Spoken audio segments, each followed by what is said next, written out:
Hello and welcome, adventurers. I'm Mary, and in this video, I'll be going over the Easter eggs and references you may have missed in patch 6.3, God's Revel Lands Tremble. This video contains spoilers for the main story quests, the Shadowed Past side story, the Reaper job quests, Final Fantasy IV, and mild Final Fantasy II spoilers. I don't want to make this intro into a big ordeal, so let's get started.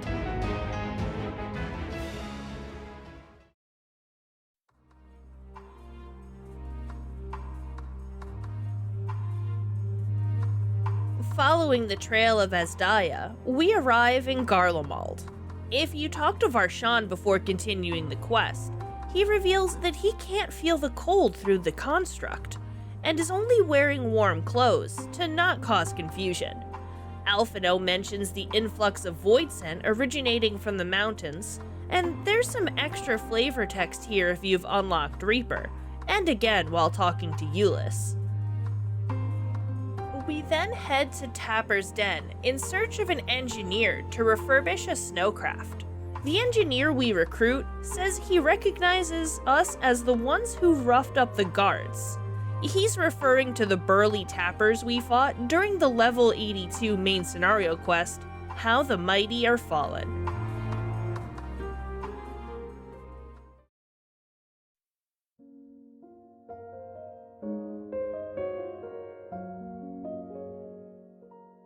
After fighting a Zero against some void scent, she collapses and we're treated to a flashback of hers before the 13th fell to darkness.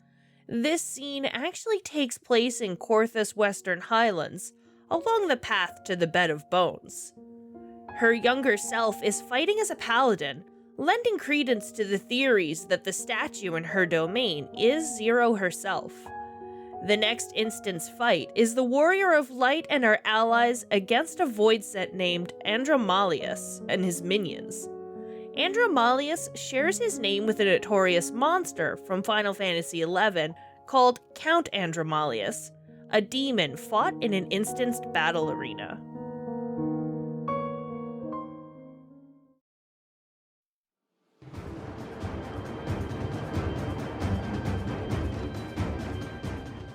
We press on to the new dungeon, Lapis Manalis, atop our newly fixed snowcraft. While it looks different, there is a snowcraft in Final Fantasy II. It's needed to traverse the otherwise impassable snowfield to reach the snow cave. After defeating the first boss, we enter Vicus Messorum, which basically means Reaper Road in Latin. There are a total of 4 records scattered through this area. The first talks about a tribe called the Geraldines, who attacked and stole from Garlemald. Geraldine is the family name of Age, a member of Cecil's party in Final Fantasy IV. Age is a ninja by trade, but can use the ability Steal.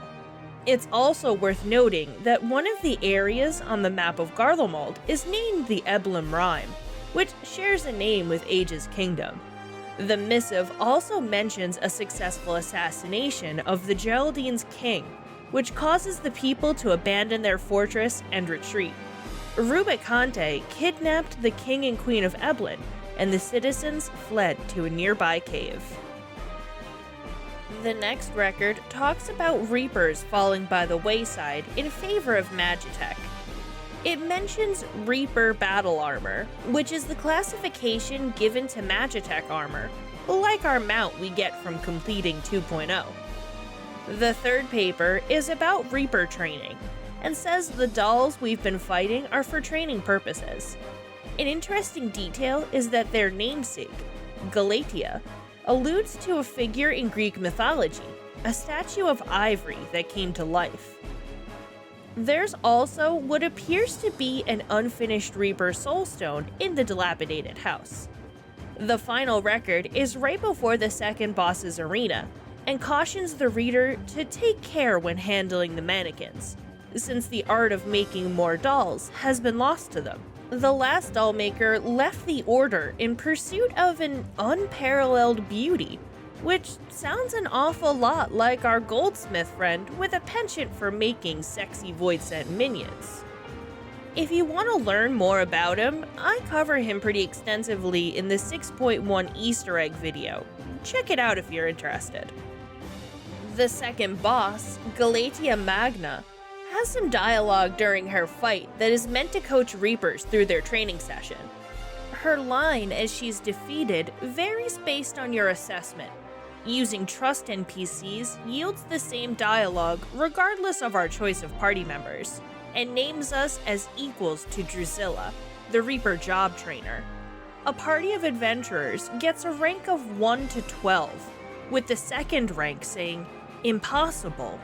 Only Rulus has achieved such a feat.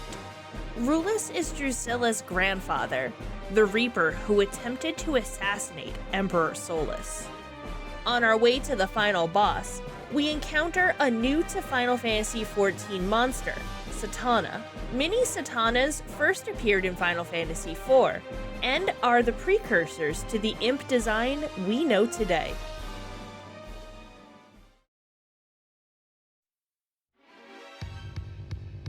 Cagnazzo, Archfiend of Water, makes his entrance as the final boss.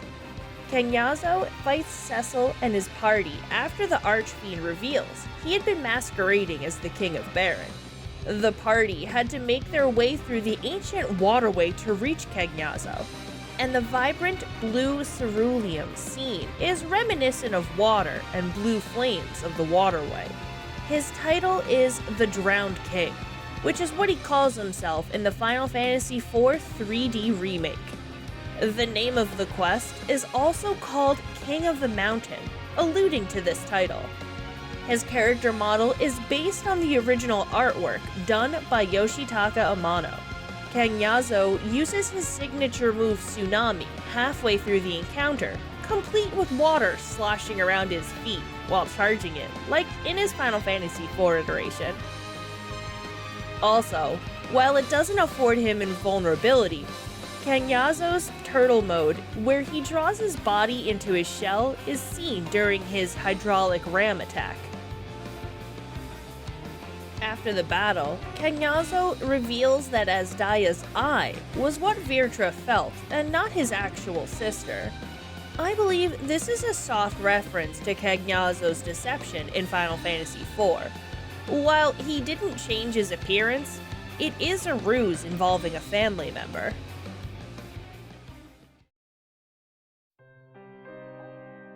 An explosion at Baflau Remnants puts our foray into the Void on hold. Our investigation into a flying ball of flame leads us to the top of Khadga, where we meet the fourth and final Archfiend, Rubicante. In Final Fantasy IV, Rubicante turns into a ball of flame and flies away after his solo fight with Age. Like the three Archfiends that came before him, his design is based on Yoshitaka Amano's art, and we finally get to see what's under his cloak. His title is the Autarch of Flame, which is what he's referred to as by a dwarf in the Final Fantasy IV 3D remake. Rubicante uses his flames to transform the battlefield into Mount Ordeals. Mount Ordeals is the mountain Cecil climbs in Final Fantasy IV in order to become a paladin. A grave is visible on the outskirts of the arena. I'll discuss this grave in another part of the video. While it does resemble the grave Cecil finds on top of Mount Ordeals, I think there's another monument visible that might be our reference. Now, this is pure speculation, but I think this structure seen here behind Rubicante is the grave that linked Cecil with the spirit of his father. It's a more stylized grave, and the crystal inlays make it look more Lunarian. It even has what appears to be a rope bridge leading up to it, which was where Scarlinione executed his back attack. Also, in Final Fantasy IV, the path through Mount Ordeals is blocked by a flame, and a case could be made that Rubicante is the flame blocking our path back to the 13th.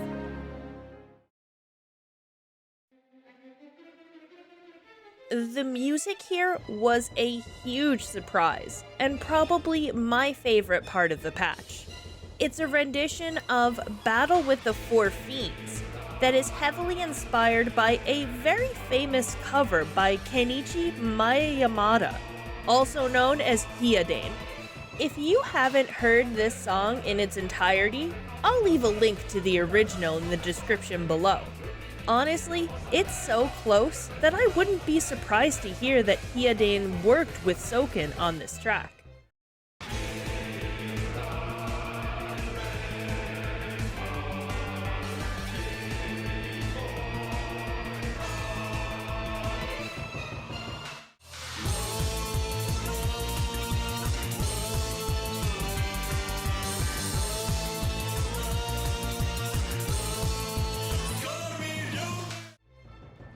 Rubicante uses his signature Inferno attack, a tornado of flames. While readying his big attack, Rubicante says, "Allow me to show you real flame," which is what he says to Age in their solo battle in the 3D remake.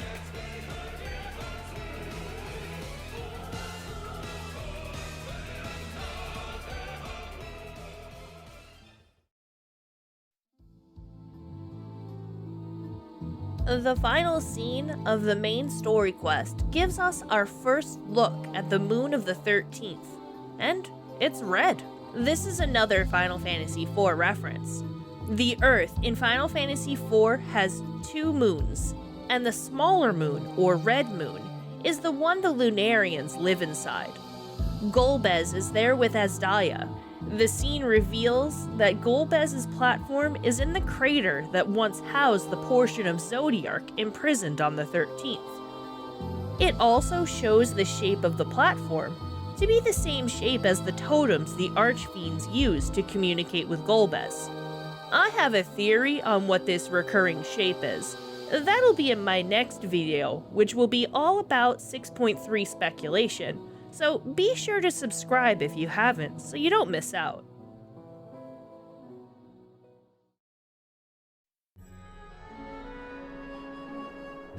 The Shadowed Past's side quests give us the backstory of the four Archfiends. These scenes in Cagnazzo's flashbacks take place in the Moonshade Isle in western Lenosha, and the barracks section of the Stone Vigil. Rubicante's scenes take place at the Mount Ordeal's arena, and at Hemlock in Korthus Western Highlands. This last one was tricky to figure out because they've removed the assets for the nearby buildings, but you can see everything else matches up. Cagnazzo and Rubicante are referred to as Feral Dog and Ruby-Faced respectfully, which are interpretations of their namesakes in Dante's Inferno. The grave Rubicante makes for his fellow fire mage is visible during his trial fight. While Rubicante is never given a backstory in Final Fantasy IV, the history portrayed in Shadowed Pasts is a reference. In the March 6, 1992 issue of Famitsu magazine, there was a special article published which tells the story of Rubicante before he became an Archfiend. According to the article, he came from a long line of ice mages. As he trained under his father, he became a master of fire-type magic in Rebellion. He left his home for Mysidia, where he became known as Rubicante of Fire. He decided to climb Mount Ordeals to become a paladin, but he fails the trial and is severely injured. Golbez had been watching the situation unfold and takes Rubicante to Dr. Luge, who saved his life in exchange for the body of a monster.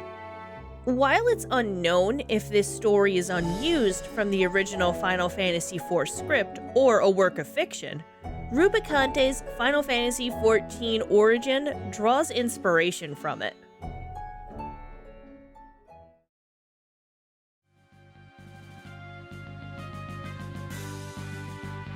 So, what's your favorite reference?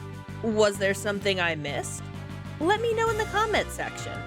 Also, if you enjoyed this video, please consider giving it a like and subscribing. Thanks for watching, and until next time, adventurers, remember, you matter, and may you ever walk in the light.